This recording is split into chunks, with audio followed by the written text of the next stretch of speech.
21শে ফেব্রুয়ারি আসলে আমাদের বাংলাদেশের আসলে অনেক একটা হিস্টোরিক একটা দিন, কারণ এই দিনের জন্যই আমরা আজকে মনে হয় স্বাধীন। আমরা নিজেদের ভাষায় কথা বলতে পারতেছি, নিজের মাতৃভাষায় কথা বলতে পারতেছি।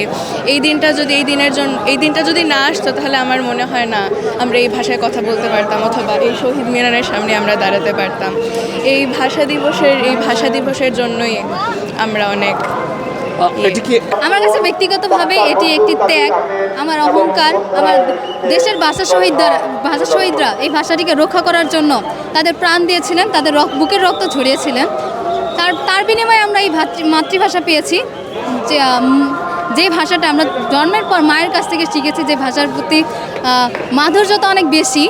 আসলে তাদের কথা তো আমাদের সব সময়ই মনে থাকা উচিত। তারা এই যে আমাদের জন্য, আমাদের ভাষার জন্য শহীদ হয়েছে, তাদের রক্তের বিনিময়ে তারা আমাদেরকে এই যে বাংলা ভাষাটা উপহার দিয়েছে, এজন্য আমরা তাদেরকে সবসময়ই মনে রাখবো।